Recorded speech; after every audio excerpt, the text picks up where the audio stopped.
हरिः ओम् श्री गुरुभ्यो नमः हरिः ओम् ॐ पार्थाय प्रतिबोधितां भगवता नारायणेन स्वयं व्यासेन ग्रथितां पुराणमुनिना मध्ये महाभारतम् अद्वैतामृतवर्षिणीं भगवतीम् अष्टादशाध्यायिनीम् अम्ब त्वामनुसन्दधामि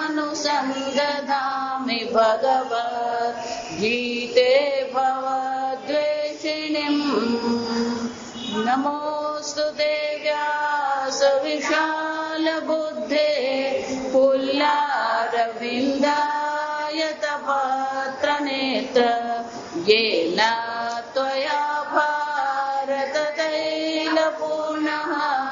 प्रज्वालितो ज्ञानमय प्रदीपः प्रपन्नपारिजाताय स्तोत्रवेत्रैकपाणये ज्ञानमुद्राय कृष्णाय गीतामृतदुहे नमः।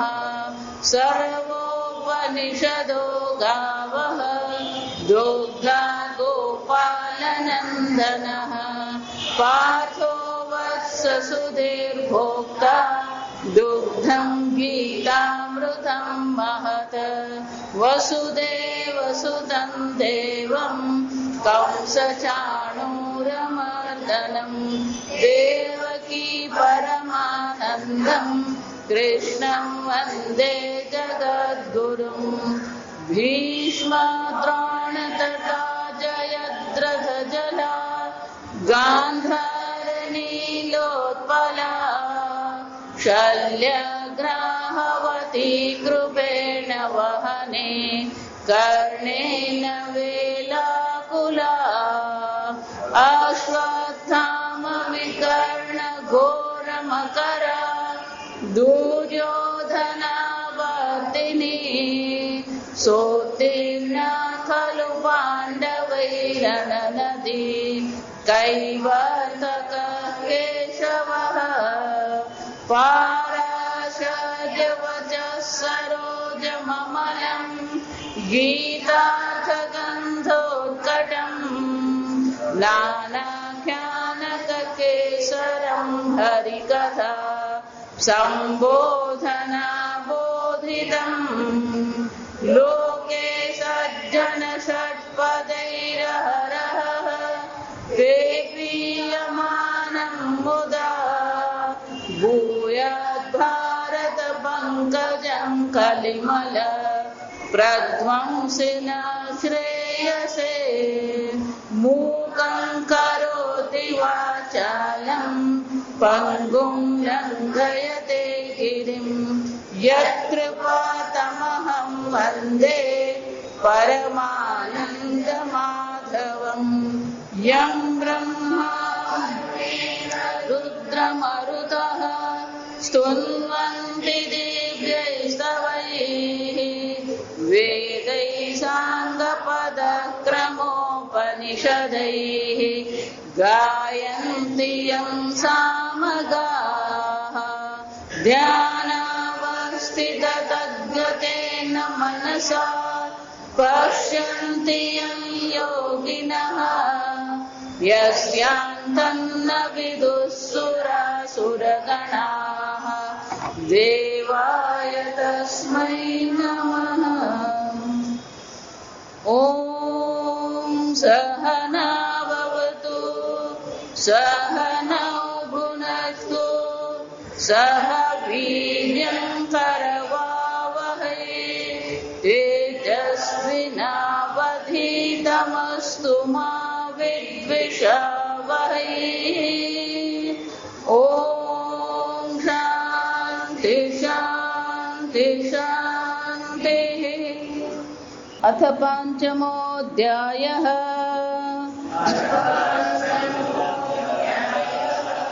અર્જુન ઉવાચ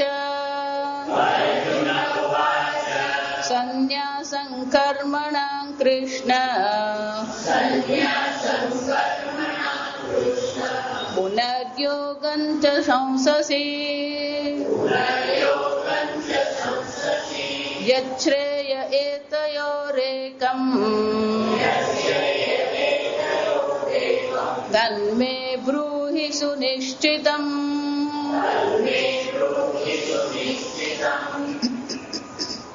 આજે નંદોત્સવનો દિવસ, 5મો અધ્યાયનો પ્રારંભ. 4 અધ્યાયમાં ભગવાને ઉપદેશ કર્યો.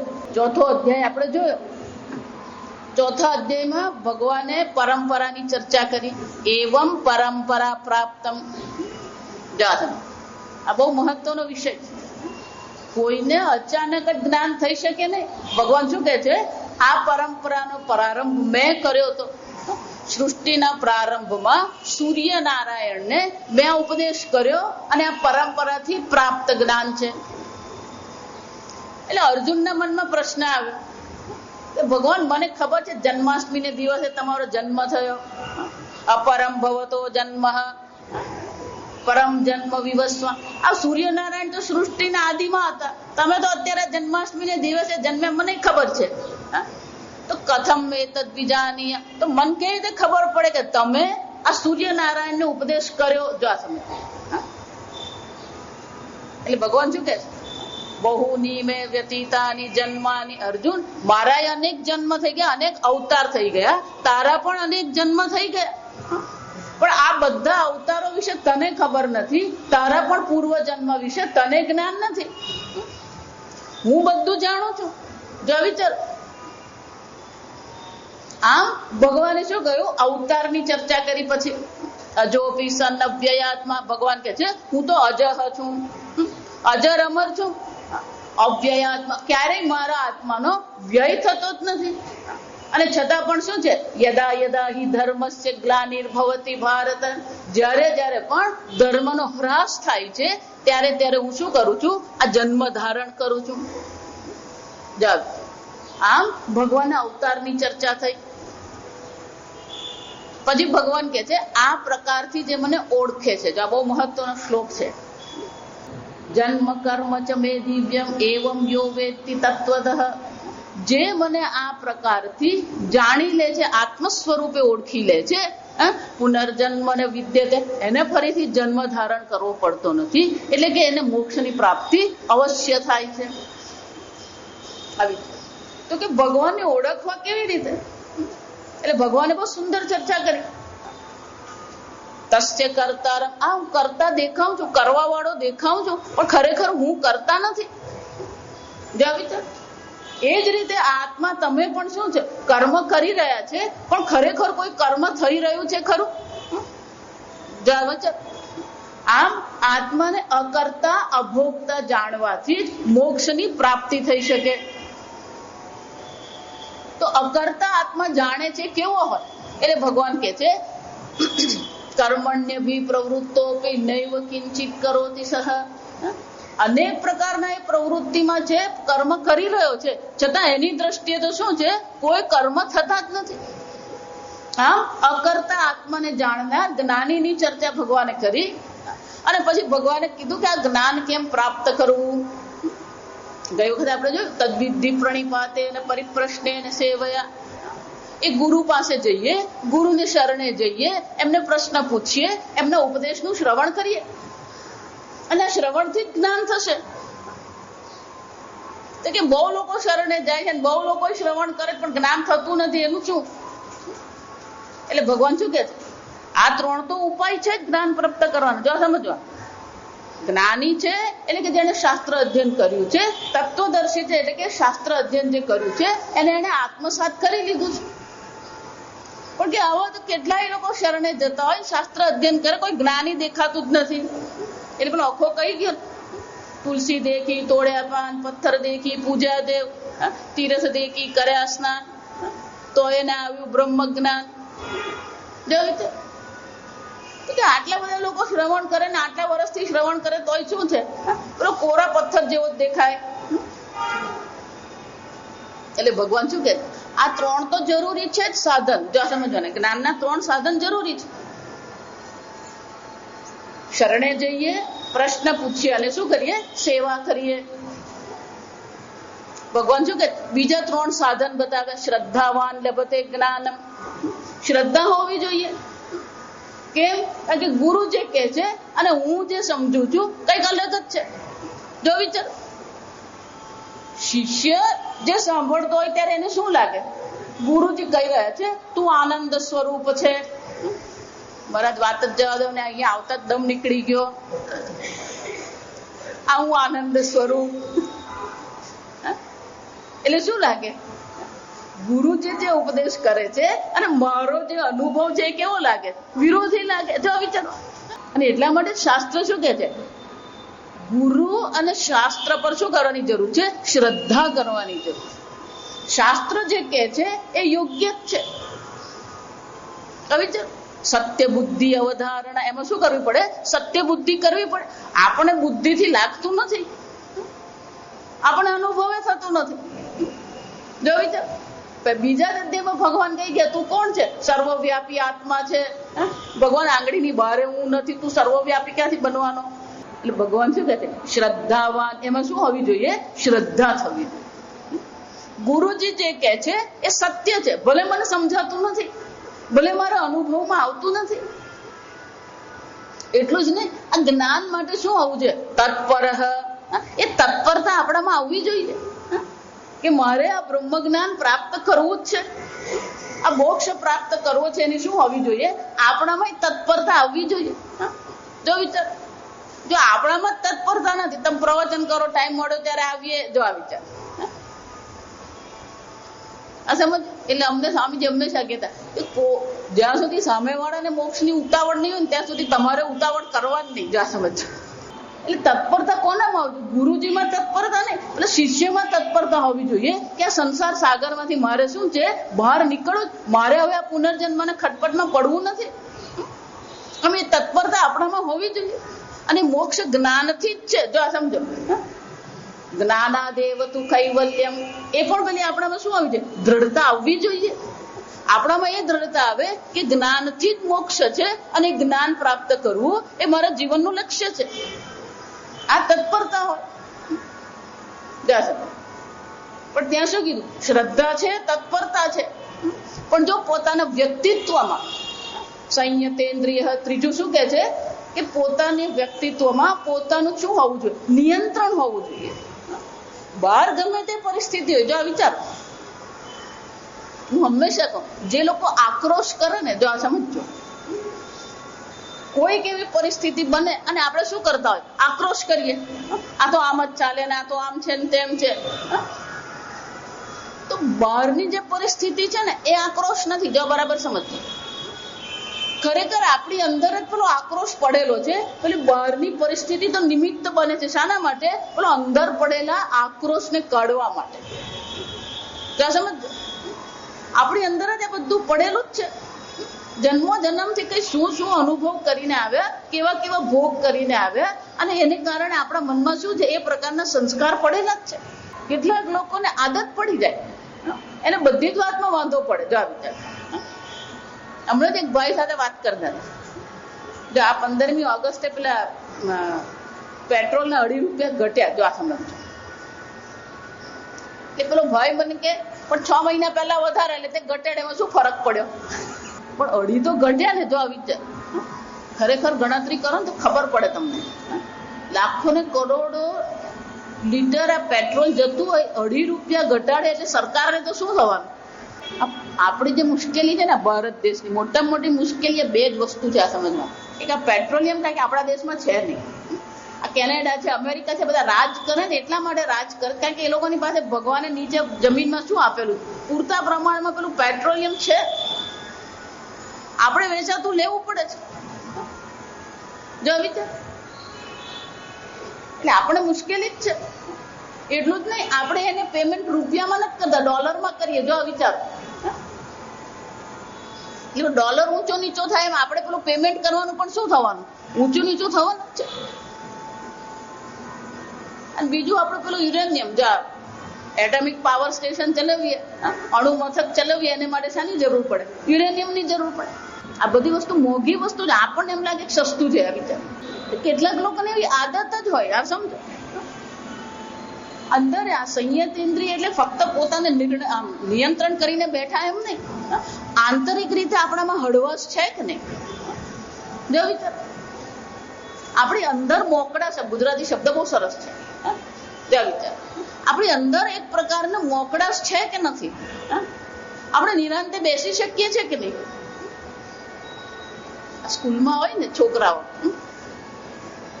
અમારે ત્યાં બધા છોકરાઓ તમે જુઓ ને તો 80-90% છોકરાઓ શાંત જ હોય. એ ચૂપચાપ ભણવા વાળા ડાયા જમરા હોય. આપણી પાસે પેલા 2 જણા હોય, જો એ શું કરતા હોય?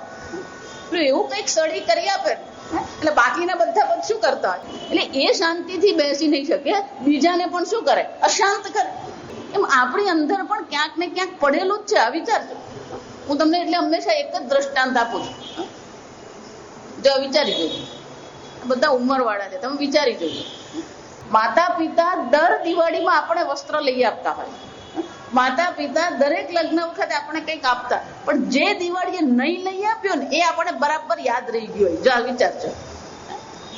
અને પછી વાત જો નીકળે ને તો મમ્મીને કહે, મને ખબર છે ત્યારે દિવાળી વખત તમે લીધું જ નતું. એટલે પણ તું 50 નો થયો. જો વિચાર, 25 વર્ષ સુધી જો આપણે પપ્પા સાથે રહ્યા હોય, 24 વર્ષ લઈ આપ્યો, પણ 1 વર્ષ નહીં લઈ આપ્યું, એ શું કરીએ આપણે? આપણું મન આવું જ છે. બધું નકારાત્મક શું કરે? યાદ જ રાખે. એટલે લગ્નમાં કેટલી મજા કરી હોય, બધું જ હોય, પણ એક મામા જરાક ફટક્યા હોય ને ખખડાવી ગયા હોય એટલે એ શું થઈ ગયું હોય? પેલું નોંધાઈ જાય. જો વિચાર, એટલે મનમાં એટલો બધો અજંપો છે. અને એટલે ભગવાન કહે છે, જ્યાં સુધી સાપેક્ષિક રીતે આપણું મન શાંત નહીં થાય, જ્યાં સુધી સાપેક્ષિક રીતે આપણું મન પ્રસન્ન નહીં રહે, ત્યાં સુધી આત્મા તમે આનંદ સ્વરૂપ છો એ ઓળખવું શું થઈ જાય? અઘરું પડે. અને એટલે ભગવાન શું કહે છે? સંયતેન્દ્રિય. આમ ભગવાને 3 સાધન બાહ્ય બતાવ્યા, 3 આંતરિક સાધન બતાવીને શું કહ્યું? આ પ્રકારથી જ્ઞાનમ લબ્ધ્વા પરામ શાંતિ અચિરેણાધિગચ્છતિ. આ પ્રકારથી શું થશે? એને એ જ્ઞાનની પ્રાપ્તિ થશે અને સ્વરૂપ શાંતિની પણ એને અવશ્ય પ્રાપ્તિ થશે. અને છેવટે ભગવાન જ્ઞાનની પ્રશંસા કરે. નહીં જ્ઞાનેન સદૃશમ પવિત્રમિહ વિદ્યતે. આ જ્ઞાન સિંહ સમાન પાવન કરનાર આ જગતમાં બીજું કઈ છે જ નહીં. પણ આ બધું કર્યું, જો આ સમજો, શરૂઆતથી જ્ઞાનની ચર્ચા છે. ઉપદેશ કર્યો, પરંપરાની ચર્ચા કરી, અવતારની ચર્ચા કરી, વર્ણાશ્રમની ચર્ચા કરી, અકર્તા આત્માના જ્ઞાનની ચર્ચા કરી, જ્ઞાનીની ચર્ચા કરી અને જ્ઞાનના સાધનની ચર્ચા કરી, જ્ઞાનની પ્રશંસા કરી. જો આ સાંભળતું, પણ છેલ્લે પેલું ભગવાન વાક્ય શું બોલી ગયા? જો આ બધે આવું જ છે. મેં કીધું ને કે પેલું છેલ્લું યાદ રહી જાય. આતિષ્ઠ તિષ્ઠ ગોવિંદ ઉત્તિષ્ઠ. અર્જુન તું શું કર? ઉભો થા. ઉત્તિષ્ઠ. ઉત્તિષ્ઠ કીધું એનો અર્થ શું થાય? ચાલ ઉભો થા ને યુદ્ધ કર. અર્જુન યુદ્ધ ભૂમિમાં છે. જો સમજ. એટલે અર્જુનને પ્રશ્ન થયો શું? ભગવાન અત્યાર સુધી આ બધી જ્ઞાનની ચર્ચા કરી અને પછી છેલ્લે તમે શું કહો છો? ચાલ ઉભો થા. કોને જેવું ખબર?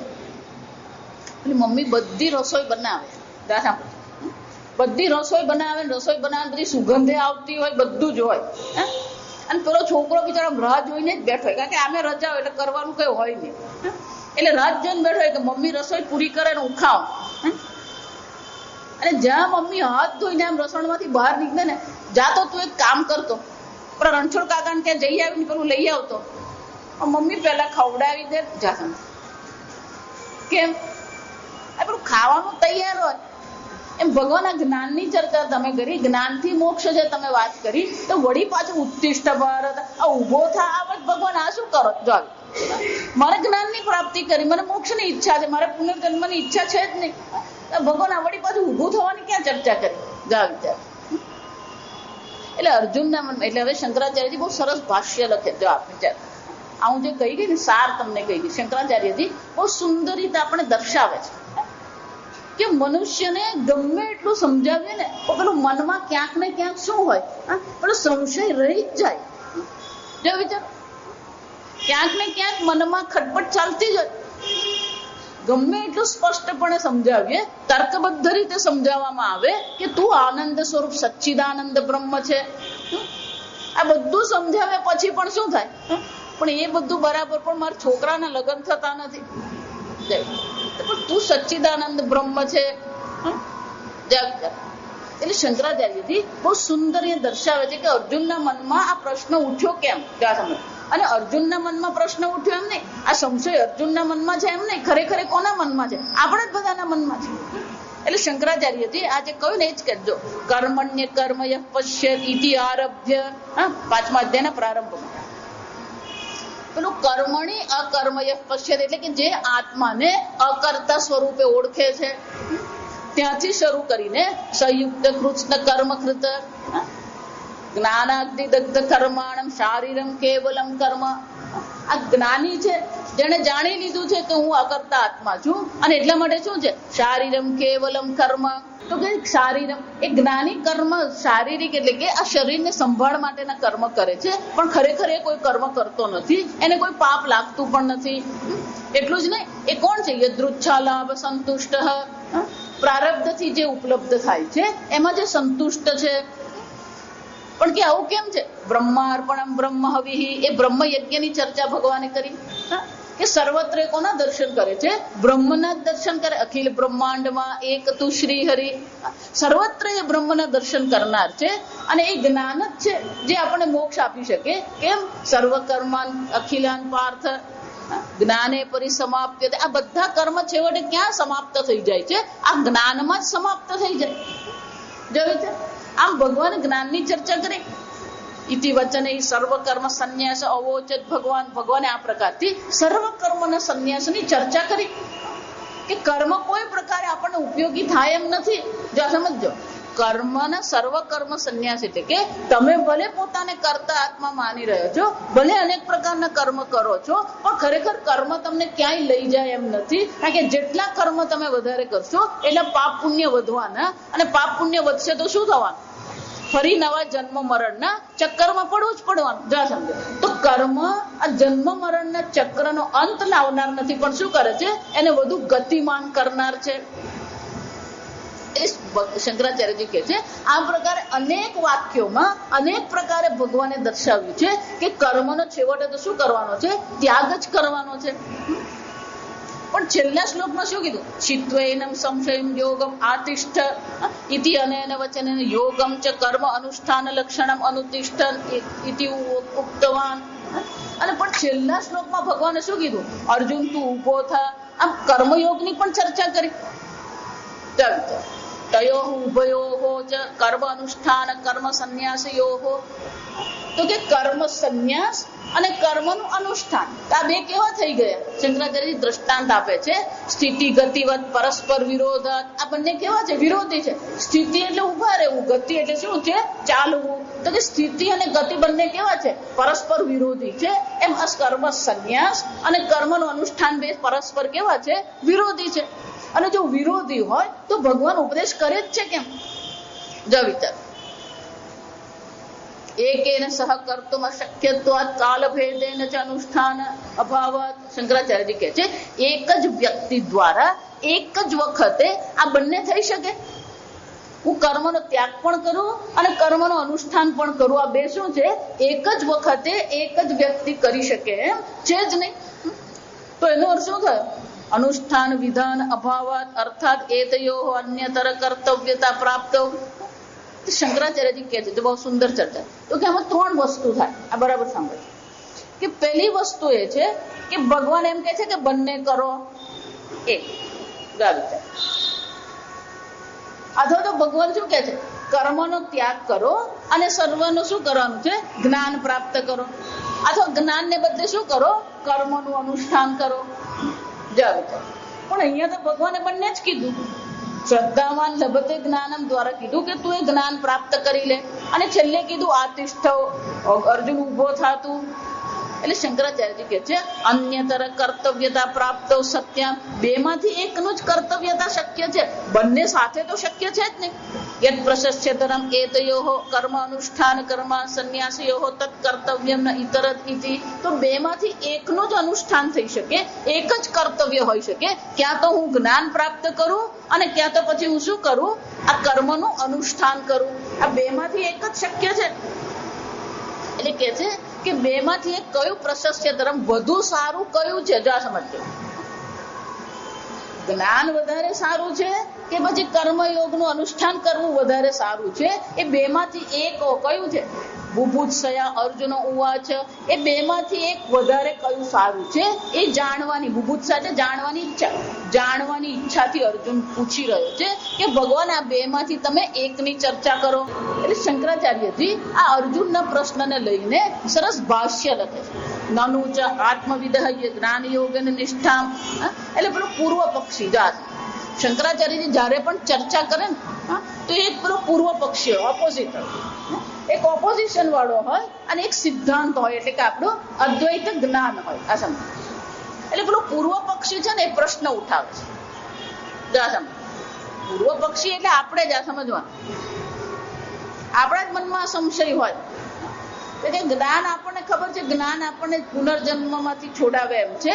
એટલે આપણું મનમાં તો શું લાગે, બસ આજથી હવે આપણે જ્ઞાન જ પ્રાપ્ત કરી લેવું છે. પેલું જ્ઞાન પ્રાપ્ત કરવું હોય તો શું કરવું પડે? શાસ્ત્ર શ્રવણ કરીએ, જપ કરીએ, તપ કરીએ. જ્ઞાન પ્રાપ્ત કરવા માટે પણ એક જીવન શૈલી છે, સમજવા. જે રીતે પેલા ડોક્ટર બનવું હોય ને, વકીલ બનવું હોય તો એને શું કરવું પડે? પછી ચિંતન કયું હોય એનું? એ વકીલાતનું ચિંતન હોય, અથવા તો એ વૈદ્યકીય જ્ઞાનનું ચિંતન એના મગજમાં હોય. એમ આપણે આત્મજ્ઞાન પ્રાપ્ત કરવું છે તો ચિંતન આત્માનું બ્રહ્મનું થવું જોઈએ. પણ આપણું વ્યક્તિત્વ એને માટે તૈયાર છે ખરું? જો વિચારી, સર્વ કર્મ સંન્યાસની ચર્ચા છે, પણ શું આપણે સર્વ કર્મ સંન્યાસ એટલે કે કર્મનો ત્યાગ કરીને બેસી શકીએ એવી શક્યતા છે ખરી? જો વિચારી જો, બધું છોડીને બેસી શકીએ ખરા? આપણા બધાની હાલત કેવી ખબર? જયારે બધું આમ વ્યવસ્થિત હોય ને ત્યારે આપણને એમ જ લાગે હું તો બહુ મોટો યોગી છું, ત્યાગી છું, તપસ્વી છું. એક દાદા અહીંયાથી અમેરિકા ગયા, જો આ સમય અમેરિકા ગયા તો ખરા, 15-25 દિવસ સરસ લાગે, બધું ત્યાંની વ્યવસ્થા સરસ, સ્વચ્છતા સરસ, અવાજ નહીં હોય, શોર બકોર નહીં, એટલે શું લાગે? બહુ સરસ લાગે. જો પણ જેવો અહીંયા ઉનાળો ચાલુ થાય ને એટલે પેલો દાદાનો ત્યાં જીવ બળે. કેમ? આ કેરીની સિઝન ચાલુ થઈ ગઈ. અમારા વલસાડની હાપુસ તો બહુ સરસ. અમેરિકા એટલે પૃથ્વીની બીજી બાજુ. જો આ તમારે આપણે આ બાજુ છે ને અમેરિકા આ બાજુ છે. ત્યાં બેઠો બેઠો કોને યાદ કરીએ? પેલો કેરીને યાદ કરતો. ત્યાં ચેરી મળે, ત્યાં સ્ટ્રોબેરી મળે, પણ એ નહીં, એને તો શું ભાવે? હાફૂસ કેરી. એનો અર્થ શું થાય? ફક્ત બહારથી જે છે એમને અંદર પણ આપણે શું કરીને બેઠા છે? અનેક વસ્તુ ભરીને બેઠા જ છે. એટલે ભલે બહારથી આપણને એમ લાગે હું તો બધું છોડી દઉં. એટલે હું કહું, આ બધા સ્વામીજી શિબિર કરે ને, શિબિર એટલા માટે જ કરે કે પેલો ઘરમાંથી 10 દિવસ બહાર નીકળે.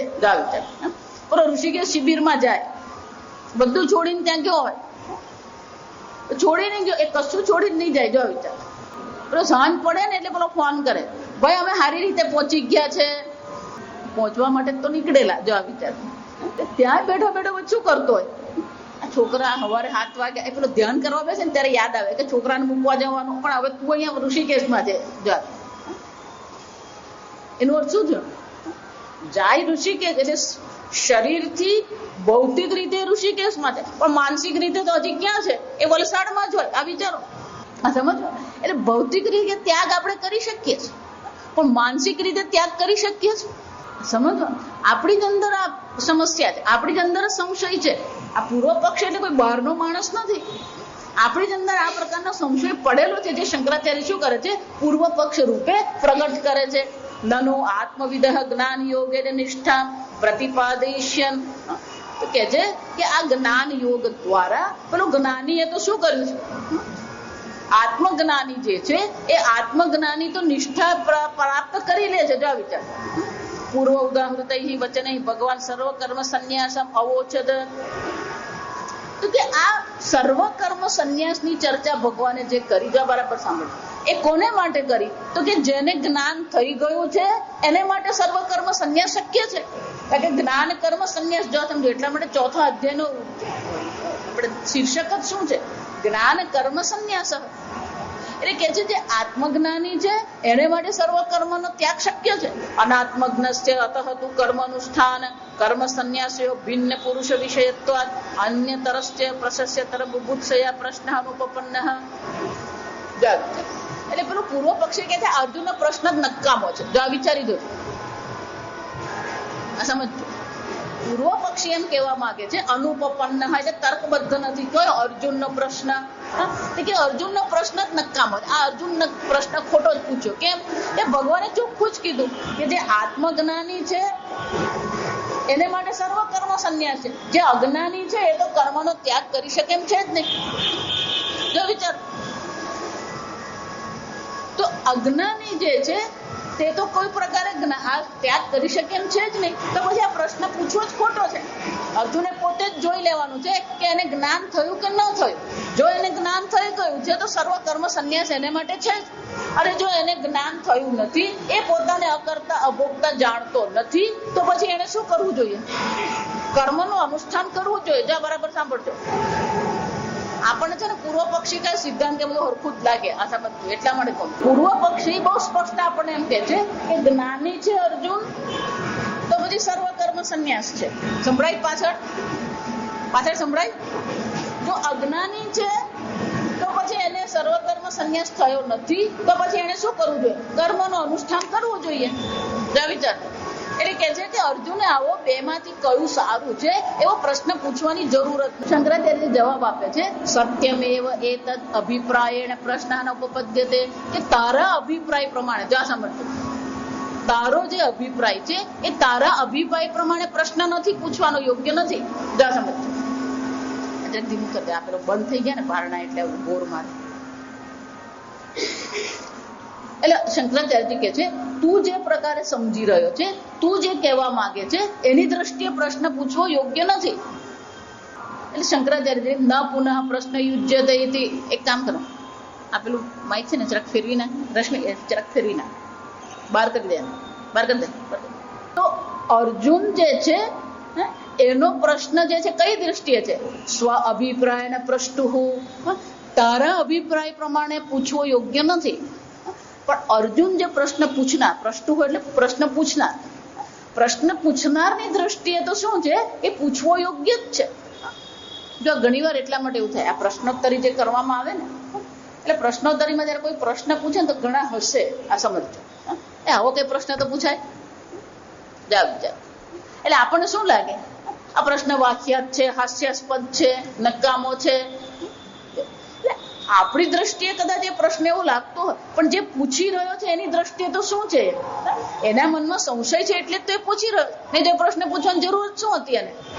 એટલે શંકરાચાર્યજી કહે છે અર્જુનની પોતાની દ્રષ્ટિએ તો શું છે? આ પ્રશ્ન પૂછવો યોગ્ય જ છે, ભલે ને તારી દ્રષ્ટિએ ન હોય. જા સમજો, એક વસ્તુ, આ બહુ સમજવાની વસ્તુ છે. એટલું જ નહીં, હું હંમેશા કહું કે ધારો કે કોઈ પ્રશ્ન પૂછે ને, તો એ જયારે પ્રશ્ન પૂછી રહ્યો છે અને તમને એમ લાગતું હોય કે હાસ્યાસ્પદ છે, તમને એમ લાગતું હોય કે આ નકામો પ્રશ્ન છે, તો એ નકામો પ્રશ્ન તમે ક્યારે કહી શકો? જ્યારે તમારી પાસે એનો ઉત્તર હોય તો. જો તમને પણ એ પ્રશ્નનો ઉત્તર ખબર નથી તો એનો અર્થ શું થયો? તમારે પણ ઉત્તર સાંભળવાની જરૂર છે. તમને એ પ્રશ્ન ન થયો એ તમારી સમસ્યા છે, એને પ્રશ્ન થયો એ સારી વસ્તુ છે, જેથી તમને પણ શું થવાનું? ફાયદો જ થવાનો. જો વિચારજો. એટલે શંકરાચાર્યજી કહે છે ભલે ને તારી દ્રષ્ટિએ, તારા અભિપ્રાયથી એ પ્રશ્ન યોગ્ય નથી, પણ અર્જુનના અભિપ્રાયથી તે પ્રશ્ન શું છે? યોગ્ય જ છે. કથમ? તો કે અર્જુનની દ્રષ્ટિએ આ યોગ્ય કેમ છે? જો વિચારવા. પૂર્વ ઉદાહરણ વચનૈ ભગવતા કર્મ સંન્યાસસ્ય કર્તવ્યતયા વિવિક્ષિતત્વાત પ્રાધાન્યમ. તો જે સંપૂર્ણ અધ્યાયમાં જા સમજો, બહુ સુંદર કહે છે, સંપૂર્ણ અધ્યાય, ચોથો અધ્યાય જે છે એમાં પ્રાધાન્ય એટલે શું છે? પ્રધાનતા કોને આપવામાં આવી છે? સર્વકર્મ સંન્યાસને. આખા અધ્યાયમાં ભગવાને જે ચર્ચા કરી છે, શાની કરી છે? સંન્યાસની જ ચર્ચા કરી છે. આ કર્મના ત્યાગની જ ચર્ચા કરવામાં આવી. અને જેટલા ઉદાહરણ આપવામાં આવે, દ્રષ્ટાંત આપવામાં આવે, એ પણ શાના માટે આપવામાં આવે? આ ત્યાગ માટે ને દ્રષ્ટાંત આપવામાં આવે. એટલે શંકરાચાર્યજી કહે છે વિવક્ષિતા. વિવક્ષિતા એટલે કે કહેવાનો એનો ઇન્ટેન્શન કહેવાય અંગ્રેજીમાં. વિવક્ષા એટલે શું છે? કહેવાનો ઉદ્દેશ્ય તો ક્યાં હતો? ભગવાન જે ચોથા અધ્યાયમાં સમજાવતા હતા, એને કહેવાનો ઉદ્દેશ તો એ જ હતો કે તમે સર્વ કર્મનો શું કરો? ત્યાગ કરી દો. વિચાર. એટલે શંકરાચાર્યજી કહે છે ભગવાનનો ઉદ્દેશ તો સર્વકર્મ સંન્યાસ જ હતો. અંતરેણ જ કર્તારમ તસ્ય કર્તવ્ય અસંભવાત. અને એટલું જ નહીં, પણ જો કર્તવ્યતા એમ કહેવામાં આવે, જો આ વિચાર કરો, સર્વ કર્મનો સંન્યાસ કરવું એ કરવું યોગ્ય છે, એટલે કે કર્તવ્યતા થઈ ત્યાં. વિચાર, ભગવાનનો ઉદ્દેશ તો શું દર્શાવવામાં હતો? કે કર્મનો સંન્યાસ કરવું એ આપણું કર્તવ્ય છે. એટલે શંકરાચાર્યજી કહે છે જો કર્તવ્ય શબ્દ તમે વાપરો, ઉદ્દેશ જો તમે અહીંયા દર્શાવી રહ્યા છો, તો કર્તવ્ય કર્તા માટે હોય કે અકર્તા માટે હોય? સમજાય? ત્યાગ કરનાર છે તો કરનાર તો કરતા થઈ ગયો. જો કરતા થઈ ગયો તો પછી અકર્તા આત્માનું એને જ્ઞાન છે. આને શું કહેવાય? વિરોધાભાસ કહેવાય. ભગવાન સર્વકર્મ સંન્યાસની ચર્ચા કરે છે, પણ ત્યાં અપેક્ષા પણ કઈ છે? હું સર્વકર્મનો સંન્યાસ કરું, સર્વકર્મનો ત્યાગ કરી દઉં. પણ એ કરી દઉં એવું જયારે કહેવામાં આવે તો કર્તવ્યતા તો શું થઈ? અંતરેણ કર્તારમ યસ્ય કર્તવ્ય સંભવાત આનાત્મવિદપી કર્તા પક્ષે પ્રાપ્ત. જો એક કર્તવ્ય એમ કહેવામાં આવે, જો કર્તવ્યતાની દ્રષ્ટિએ આપણે વિચાર કરીએ તો પછી અકર્તા આત્માનું જ્ઞાન નથી, અને અકર્તા આત્માનું જ્ઞાન નથી તો સર્વકર્મ સંન્યાસ પણ શું થવાનો? અશક્ય જ થઈ જવાનું. પક્ષે પ્રાપ્ત અનુદ્યતે એવ ચ પુનઃ આત્મવિદ કર્તુકત્વમ એવ સંન્યાસ વિવક્ષિતમ. એનો અર્થ શું થયો? આત્મજ્ઞાની છે એને માટે જ સર્વકર્મ સંન્યાસ શક્ય છે, બાકી કોઈને માટે શક્ય નથી. પણ આત્મજ્ઞાની માટે સર્વકર્મ સંન્યાસ જે છે એ કર્તવ્ય છે કે સ્વાભાવિક છે? એને વિચારવું પડે હવે હું સર્વકર્મનો ત્યાગ કરું. એને માટે તો એ શું છે? સ્વાભાવિક છે. જો વિચાર, એને વિચારવું પડે કે એને હવે ચાલો મને આત્મજ્ઞાન થઈ ગયું, હવે હું બધા કર્મનો ત્યાગ કરી દઉં, એવું છે? એટલે શંકરાચાર્યજી કહે છે જેને આત્મજ્ઞાન થઈ ગયું છે એને માટે તો કર્મ સંન્યાસ કેવો છે? સહજ છે. અને જો એને માટે સહજ છે તો પછી એને માટે કર્તવ્યતા બતાવવાની કોઈ જરૂર નહીં પડે. જે પોતાને કર્તા માની રહ્યો છે, જેને આ કર્તૃત્વમાંથી છૂટવું છે, જેને મોક્ષની પ્રાપ્તિ કરવી છે, એને માટે પેલું સર્વકર્મ સંન્યાસ શું કેવું પડે? કર્તવ્યતા રૂપે બતાવવું પડે. જેને કર્મને અકર્તા આત્માને જાણી લીધો એને માટે આ કર્તવ્યતાની કોઈ ચર્ચા કરવાની જરૂર છે જ નહીં. એવમ મન્વાનસ્ય અર્જુનસ્ય. આ પ્રકારથી જયારે અર્જુન વિચારી રહ્યો, જો આ બધે ચર્ચા કોની છે? અર્જુનના પોતાનો અભિપ્રાયની ચર્ચા. એટલે અર્જુન આ પ્રકારથી વિચારી રહ્યો છે. જો અર્જુન એમ વિચારતો હોય કે આત્મજ્ઞાની માટે સર્વકર્મ સંન્યાસ કર્તવ્યતા નથી, કારણ કે એને માટે સહજ છે, અને અજ્ઞાની છે એ કર્મ સંન્યાસ કરી શકે એમ છે જ નહીં. અને આવો પ્રશ્ન અર્જુનના મનમાં થયો, અને એટલા માટે એવમ મનવાનો છે, આવું વિચારનાર જે અર્જુન છે એ અર્જુનના મનમાં પ્રશ્ન ઉભો થયો કે કર્મ અનુષ્ઠાન કર્મ સંન્યાસયો અવિદ્વત પુરુષ કર્તૃત્વમ અપી અસ્તિ. આ પ્રકારથી જે અજ્ઞાની છે એને માટે જ આ બે છે. જો આ સમજો બરાબર. એનો શું થયો? ત્રણ થઈ ગયું. જો વિચાર, જ્ઞાની છે જેને માટે સર્વકર્મ સંન્યાસ સહજ છે. હજી બીજા બે છે. અજ્ઞાની છે, એમાં એક છે જે કર્મનું અનુષ્ઠાન કરી રહ્યો છે, બીજો છે જેને કર્મનો ત્યાગ કરીને આત્મજ્ઞાન માટે પ્રયત્ન કરે. સમજતો? અજ્ઞાનીમાં બે થવાના. એક છે જે કર્મનું અનુષ્ઠાન કરી રહ્યો, બીજો છે જેણે સાંસારિક કર્તવ્યનો ત્યાગ કરીને સાધુ જીવન અપનાવીને એને શું કર્યું છે, આ જ્ઞાન માટે એ પ્રયત્ન કરી રહ્યો છે. સમજાય? આ નહીં સમજાય તો 5મો અધ્યાય નકામો જ છે આપણામાં. જા વિચાર. શંકરાચાર્યજી કહે છે આ રીતે અવિદ્વત પુરુષ કર્તૃકત્વમ, જે અવિદ્વાન છે એ પુરુષને માટે કર્તૃત્વ છે, અને જેનામાં કર્તૃત્વ છે એને માટે શું થશે, પૂર્વોક્તેન પ્રકારેણ તયોઃ પરસ્પર વિરોધાત અન્યતરસ્ય કર્તવ્યતા પ્રાપ્તે પ્રશસ્યતરમ છે. તો અજ્ઞાનીને માટે આ પ્રશ્ન થાય કે મારે કર્મનો ત્યાગ કરવો કે કર્મનો ત્યાગ ન કરવો. જો આ સમજો. જ્ઞાની માટે તો સહજ છે એટલે એને આપણે બાજુએ કરી દઈએ. જો આ વિચાર. એટલે હવે પ્રશ્ન કયો થયો, એટલે અજ્ઞાનીમાં બે થશે કે એક છે જે કર્મયોગનું અનુષ્ઠાન કરનાર છે, પણ બીજો છે જે સાંસારિક કર્તવ્યને છોડીને શું કરે, સાધુ જીવન અપનાવે. તો આવું જો અર્જુન વિચારતો હોય તો પછી એનો પ્રશ્ન તો શું થયો, યોગ્ય જ થયો. જો વિચાર. તો પછી અર્જુનનો પ્રશ્ન જે છે એનો આધાર અજ્ઞાની અને જ્ઞાની નથી. જો સમજો, સમજાય શું કહેવા માંગુ. અર્જુનના પ્રશ્નનો આધાર અજ્ઞાની ને જ્ઞાની નથી. કારણ કે જ્ઞાની તો અકર્તા છે અને એને કર્મ સંન્યાસ સહજ છે. જે અજ્ઞાની છે એમાં પેલા બે થવાના, હું કર્મનો ત્યાગ કરીને જ્ઞાન પ્રાપ્ત કરું કે કર્મયોગનું અનુષ્ઠાન કરતા કરતા જ્ઞાન પ્રાપ્ત કરું. અને એટલે શંકરાચાર્યજી કહે છે આ પ્રકારથી અર્જુનને જે જાણવાની ઈચ્છા છે એ કઈ છે કે મારા માટે જે અજ્ઞાની છે એને માટે કર્મનો ત્યાગ કરવો યોગ્ય છે કે કર્મનું અનુષ્ઠાન કરવું યોગ્ય છે. જે યુવાનો હોય ને આ વેદાંત જયારે સાંભળે ને, વેદાંત સાંભળે અને પછી આ યુવાનોને શું થઈ જાય, આપણે તો આવા વેદાંત જ ભણવું છે એટલે બધું છોડીને શું કરીએ, આશ્રમમાં જઈને બેસીએ.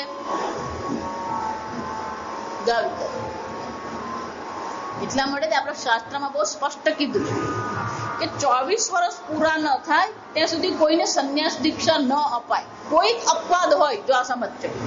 શંકરાચાર્યજી અપવાદ છે, 8 વર્ષે સંન્યાસ દીક્ષા થઈ ગયા છે, પણ એ તો એમની અદભુત વ્યક્તિત્વ હતું જ એમનું.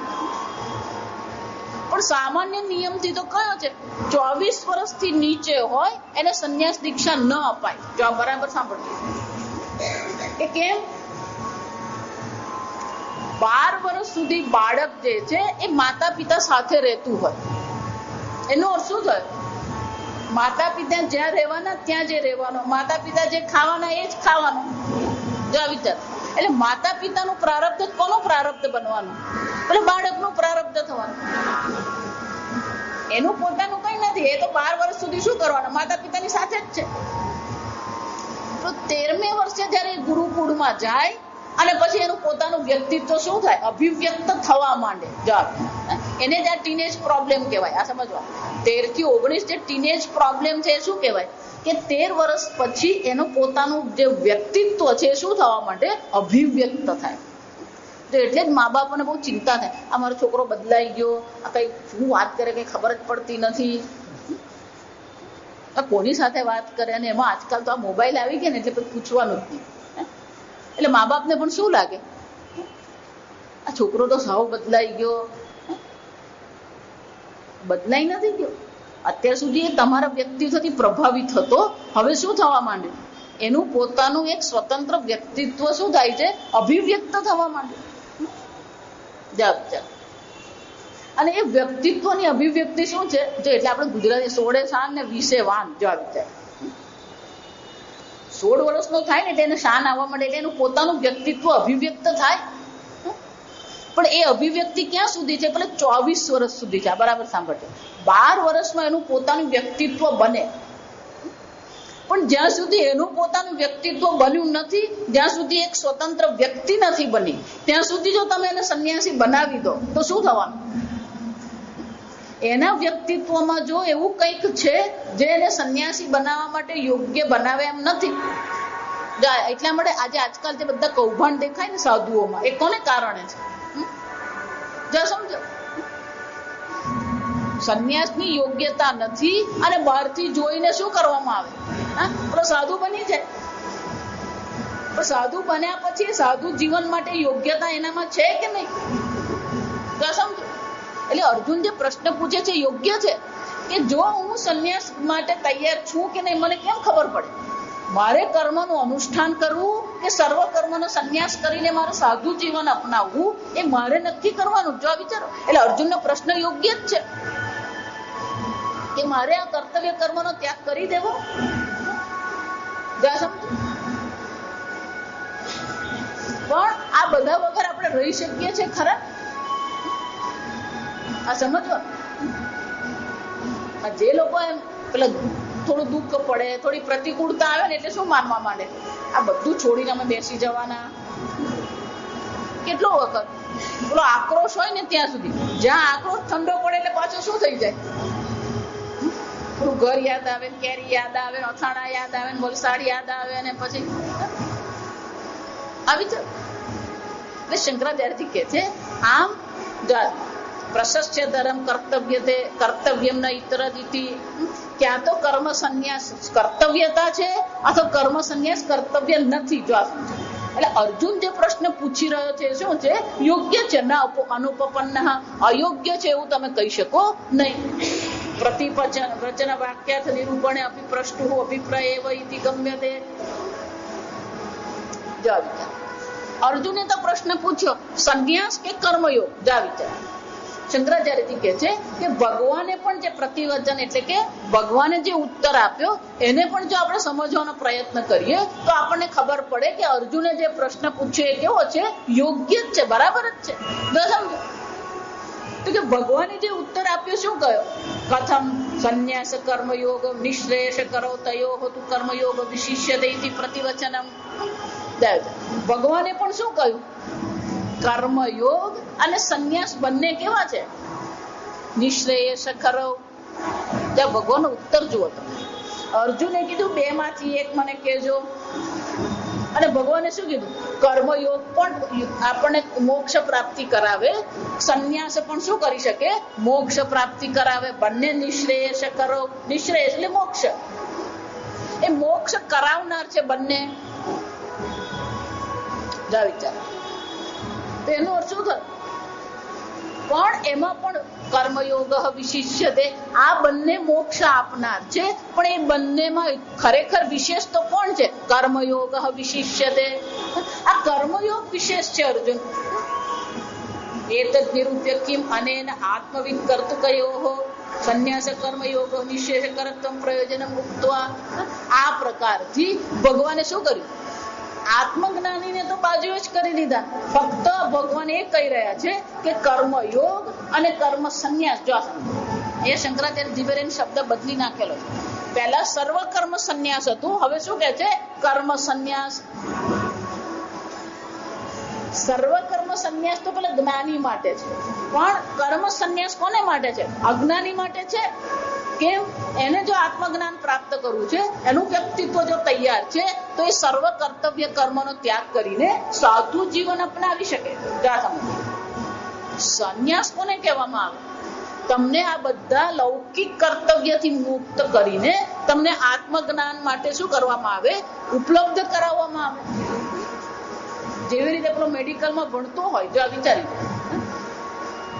તો મેડિકલમાં જયારે ભણી રહ્યો છે, પછી આપણે એમ કે ભાઈ તારે ધંધામાં પણ કામ કરવાનું, એ દુકાને બેસી શકે? જેને મેડિકલ નું ભણવું છે એને દુકાનમાં પણ બેસવાનું કહીએ તો શક્ય બને? નહીં બને. જો વિચાર, સમજો.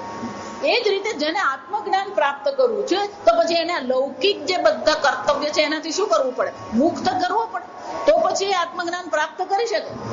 પણ એ લૌકિક કર્તવ્યનો ત્યાગ જે કરવાનો છે, એ ત્યાગ કરવા માટે એ તૈયાર છે કે નહીં કોને ખબર પડે?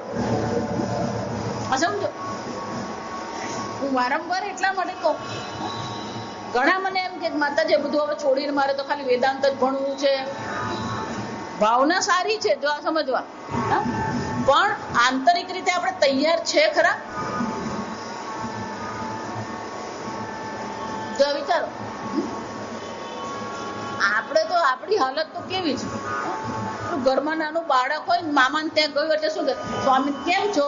જરો પણ ફોન કરીને પૂછ્યું કેમ છો? સ્વામીજી આ ઘર ખાલી ખાલી લાગે છે.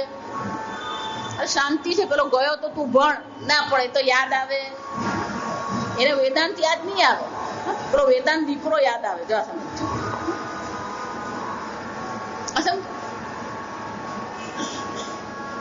એટલે શંકરાચાર્ય કહે છે આ પ્રકારથી નિરૂપણ કરીને ભગવાન કહી રહ્યા છે કે આત્મજ્ઞાની જે છે એને તો આ સાથે કોઈ સંબંધ નથી, પણ સંન્યાસ અને કર્મયોગ જે છે એ બંને જે પ્રયોજન તો કયું છે? દિશ્રેયસ કરત્વમ પ્રયોજનમ.